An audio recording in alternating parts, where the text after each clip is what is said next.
KTO Radio présente À haute voix, la lecture intégrale des œuvres spirituelles majeures. Aujourd'hui, Ben-Hur de Lewis Wallace.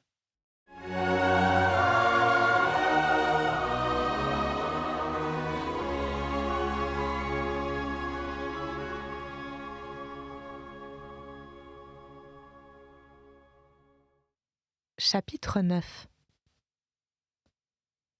À peine Maluk avait-il quitté le cheikh Hilderim et Ben-Hur que déjà des serviteurs s'empressaient autour d'eux pour leur enlever leurs sandales poussiéreuses. « Assieds-toi, au nom de Dieu, et repose-toi sous ma tente, » dit le cheikh à son hôte, dans le dialecte en usage sur la place du marché à Jérusalem. Ils prirent place sur un large divan, et tandis qu'une esclave lavait leurs pieds avec de l'eau fraîchement puisée dans le lac, Hilderim passait ses longs doigts blancs dans sa barbe argentée. « Tu es mon hôte, » dit-il à Ben-Hur, « et bien que tu aies bu de ma cervoise et que tu sois sur le point de goûter à mon sel, je n'en suis pas moins en droit de te poser une question. Cette question la voici. Qui es-tu » ? « Cheikh Hilderim, » répondit Ben-Hur, dont les yeux soutenaient sans se baisser le regard interrogateur de l'arabe. « Ta question est naturelle. Loin de moi la pensée de m'en offenser.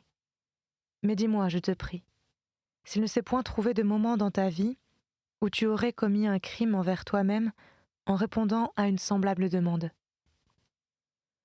Oui, par la splendeur de Salomon. Il serait parfois aussi lâche de se trahir soi-même que de trahir une tribu. Je te remercie, bon cheikh, s'écria Ben-Hur. Jamais réponse ne t'honora davantage. Je sais maintenant que ton unique souci, c'est de t'assurer que je suis capable de remplir l'emploi que je te prie de me confier et qu'il t'importe peu de connaître ma pauvre histoire. Je te dirai cependant que je ne suis point romain, comme le nom sous lequel je t'ai été présenté pourrait te le faire croire. Hilderim serra nerveusement sa longue barbe sur sa poitrine. Ses yeux brillaient entre ses paupières demi-closes. Je te dirai encore que je suis juif, de la tribu de Juda, continua Ben-Hur. Et mieux que cela, cheikh, je suis un Israélite, qui a des raisons de haïr Rome, à côté desquelles les tiennes ne sont que des plaintes d'enfants. Hilderim écoutait sans mot dire, et Ben-Hur reprit. Je te jure, cheikh Hilderim, par l'alliance que le Seigneur a traitée avec mes pères, que si tu me fournis, selon ma requête, le moyen d'accomplir ma vengeance, je t'abandonnerai l'argent et la gloire due au vainqueur de la course. Hilderim ouvrit les yeux et se redressa. Une profonde satisfaction se lisait sur son visage. « C'est assez !» s'écria-t-il. « Si le mensonge était la racine de ta langue, tu aurais trompé le roi Salomon lui-même. Je crois tout ce que tu viens de me dire. Mais cela ne m'apprend pas si tu es un habile entraîneur. As-tu l'habitude des courses de chars ? Sais-tu te faire comprendre des chevaux ? Sais-tu leur communiquer ta volonté ? Obéissent-ils à ta voix ? Tout cela, mon fils, c'est un don que chacun ne possède pas. J'ai connu un roi qui gouvernait des millions d'hommes, mais n'a jamais obtenu le respect d'un cheval. Comprends-moi bien. Je ne parle pas de ces chevaux qui ne sont que des brutes sans intelligence, esclaves dignes des esclaves qui les conduisent, mais de coursiers nobles comme les miens, mes camarades, mes amis, mes héros. Il appela un de ses serviteurs et lui commanda de lui amener ses Arabes. Cet homme ouvrit un rideau qui partageait la tente en deux et cachait une troupe de chevaux.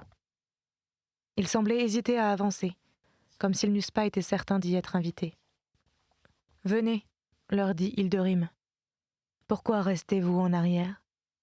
Tout ce que je possède n'est-il pas à vous ? Venez, vous dis-je. » Ils s'approchèrent lentement, et l'un d'eux tourna vers Ben-Hur sa tête exquise. Ses yeux de gazelle, ses narines dilatées, semblaient dire clairement « Qui donc es-tu » ?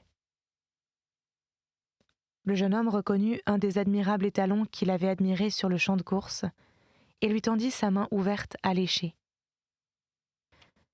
Il se trouvera des blasphémateurs pour te dire que les chevaux sont nés dans les pâturages de la Perse, s'écria Hilderim d'un air indigné.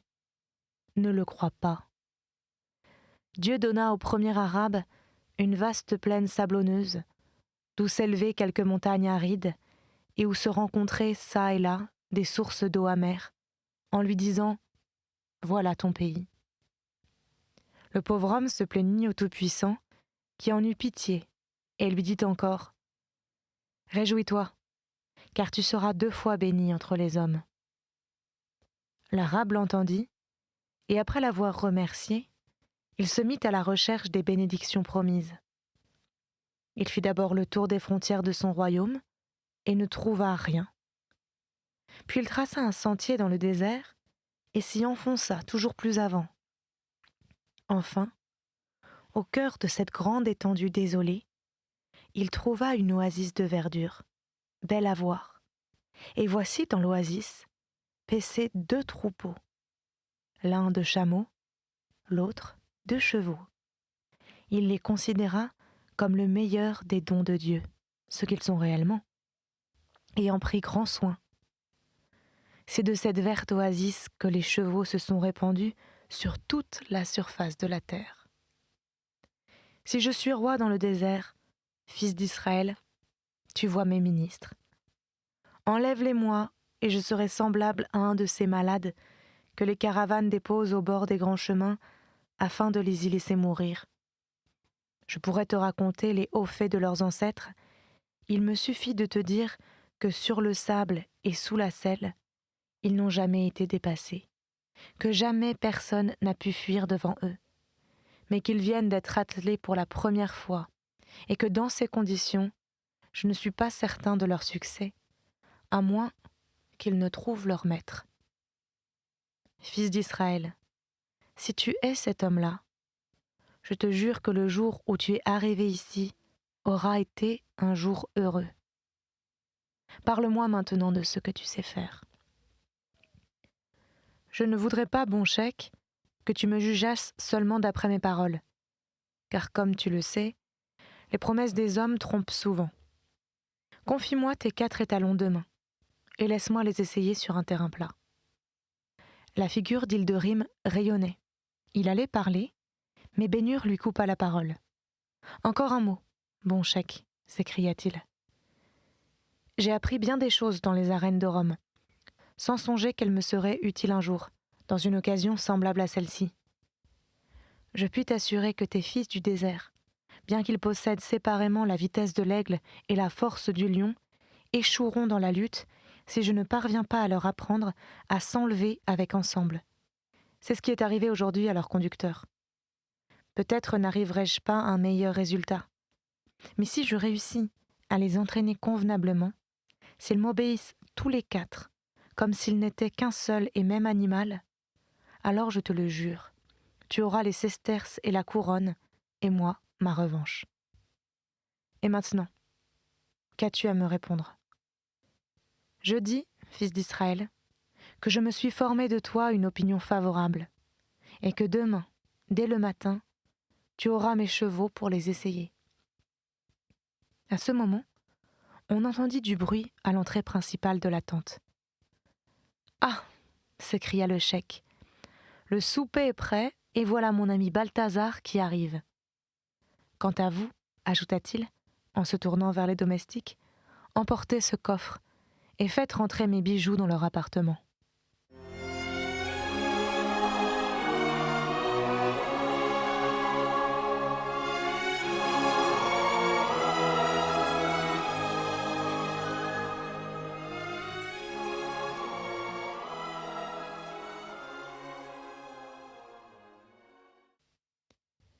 Chapitre 10. Balthazar, appuyé sur un bâton et sur le bras d'un serviteur, s'avançait à pas lents vers le divan. Hilderim et Bénur s'étaient levés pour le recevoir, et le cheikh s'inclina en lui adressant respectueusement quelques paroles de bienvenue, auxquelles l'Égyptien répondit « Que la paix et la bénédiction du Dieu d'amour et de vérité soient avec toi. » Ses manières dignes, l'onction de ses paroles, Son expression, paisible et cordiale comme celle d'un enfant, frappèrent Bénur, qui se sentit pénétré d'un profond respect pour l'étranger. « Voilà celui qui rompra le pain avec nous, ô Balthazar, » dit le cheik, en posant une de ses mains sur l'épaule de Bénur. L'Égyptien leva sur le jeune homme un regard qui exprimait à la fois la surprise et le doute, ce que voyant le cheik continua. « Je lui ai promis de lui laisser essayer, demain, mes chevaux, et si tout va bien, il les conduira au cirque. » Les yeux de Balthazar ne quittaient pas le visage du jeune homme. Cette insistance semblait fort étrange au cheik. Aussi crut-il devoir lui fournir de plus en plus d'explications. « Il est arrivé chez moi bien recommandé, lui dit-il. Il est connu comme le fils d'Arius, un noble romain. Mais ici, il hésita un instant. Mais il assure qu'il est juif, de la tribu de Juda. Et par la splendeur de Dieu, je te déclare que je crois à la sincérité de ses paroles. Aujourd'hui même, ô le plus généreux des cheiks, s'écria Balthazar, ma vie s'est trouvée en péril. Je l'aurais perdue si un jeune homme qui ressemble de tout point à celui-ci, si ce n'est pas lui-même, n'était intervenu, alors que chacun s'enfuyait. Parle, ajouta-t-il en se tournant vers Bénur. Es-tu celui qui m'a sauvé la vie ? Ce serait trop dire, répondit Bénur avec déférence. La vérité est que j'ai arrêté les chevaux d'un insolent Romain au moment où ils allaient tomber sur ton chameau, près de la fontaine de Castalie. C'est le Seigneur qui t'a envoyé aujourd'hui à ma rencontre, dit-il d'une voix émue. Et en cet instant encore, c'est lui qui t'envoie vers moi. Je l'en remercie. Et toi, loue-le également, car j'aurai une grande récompense à t'offrir de sa part. Pourquoi ? S'écria le cheik, lorsque Balthazar lui eut fait le récit de ce qui s'était passé. Pourquoi ne m'en avais-tu rien dit, mon fils ? Quelle meilleure recommandation aurais-tu pu m'apporter ? Ne suis-je pas arabe, cheik d'une tribu ? Et cet homme-là n'est-il pas mon hôte ? Le service que tu lui as rendu ne m'a-t-il pas été rendu à moi-même ? Où irais-tu en chercher la récompense si ce n'est ici ? Et quelle main te la remettrait si ce n'est la mienne ? Épargne-moi, bon cheik, je te prie. Je ne suis pas venu chercher une récompense petite ou grande. J'aurais secouru le plus humble de tes serviteurs comme j'ai secouru cet homme excellent. Mais il est mon ami, mon hôte, et non point mon serviteur. Ne vois-tu pas la différence que cela fait ? Ah, Balthazar, je te répète encore que ce jeune homme n'est pas romain, s'exclama le cheik d'une voix perçante. Puis il se tourna vers la table, haute tout au plus d'un pied, sur laquelle on achevait de disposer le souper. Et pendant ce temps, Balthazar interrogeait Bénur avec sa simplicité d'enfant. « Comment le cheik disait-il que je devais t'appeler ? » ?»« Arius, le fils d'Arius. »« Cependant, tu n'es pas romain. » »« Tous ceux de ma parenté étaient juifs. »« Étaient, dis-tu ? Sont-ils donc morts ? » ?»« Venez, le souper est prêt, » dit le cheik.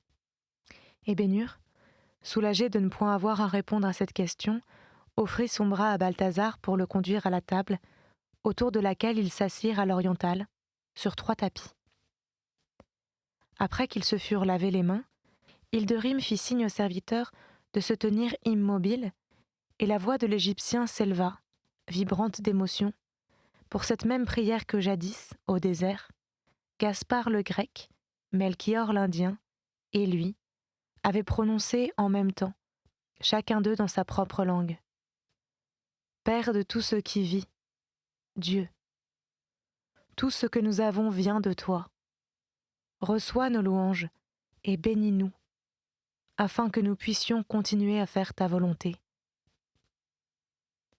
Ils avaient faim, et pendant un moment, la table chargée des mets les plus appréciés des Orientaux, des gâteaux de fine farine, des légumes, des viandes, du lait, du miel, du beurre, absorba leur attention.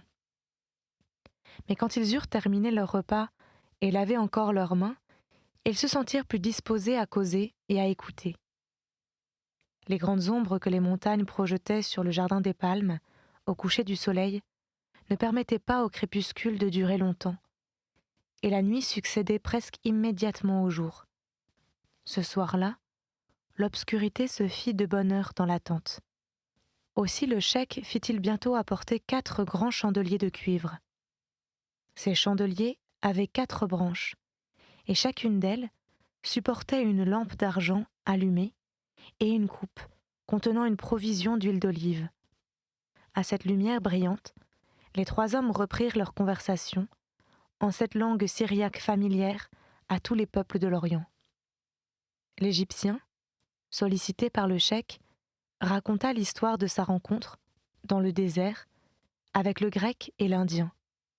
Il pensait, comme Hilderim, qu'il y avait eu au mois de décembre 27 ans qu'ils étaient arrivés à la porte de sa tente, fuyant devant Hérode, et lui avaient demandé de les cacher. Chacun lui prêtait une attention intense. Les domestiques eux-mêmes interrompaient leur service pour ne pas perdre les détails de son récit. Ben-Hur l'écoutait, comme un homme qui entendait parler d'un événement d'une importance immense pour l'humanité tout entière, mais surtout pour son peuple d'Israël. Et lentement, une idée qui devait changer le cours de sa vie s'emparait de lui. Cette histoire n'était pas nouvelle pour Hilderim. Il l'avait entendue raconter aux 3 mages, dans des circonstances qui excluaient tellement la possibilité d'un doute qu'il n'avait point hésité à les recueillir chez lui, bien qu'il fût dangereux d'aider un fugitif à échapper à la colère d'Hérode. Sa foi, dès lors, était restée la même, mais il était arabe et ne pouvait s'intéresser au récit de Balthazar au même degré qu'un Israélite, auquel, dès le berceau, on avait parlé du Messie. À l'école, il s'était familiarisé avec tout ce que l'on savait de cet être, à la fois l'espoir, la terreur et la gloire du peuple élu. Du premier au dernier, les prophètes y faisaient allusion. Sa venue formait le thème des dissertations sans fin des rabbis, dans le temple, aux jours de jeûne et aux jours de fête, en public et en particulier, et tous les fils d'Abraham, où que le sort les eût jetés, attendaient ce Messie promis. Aussi les paroles de Balthazar éveillaient-elles chez Ben-Hur une émotion profonde. Son cœur battait plus vite, et bientôt, il ne douta plus que l'enfant, si miraculeusement découvert par les mages, ne fût véritablement le Messie. Mais comment le peuple d'Israël restait-il indifférent à cette révélation ? Comment se faisait-il qu'il n'en eût jusqu'alors jamais entendu parler ? Et maintenant, où donc se trouvait l'enfant ? En quoi consistait sa mission ? Telles étaient les questions qu'il posait à Balthazar, en s'excusant d'oser ainsi l'interrompre.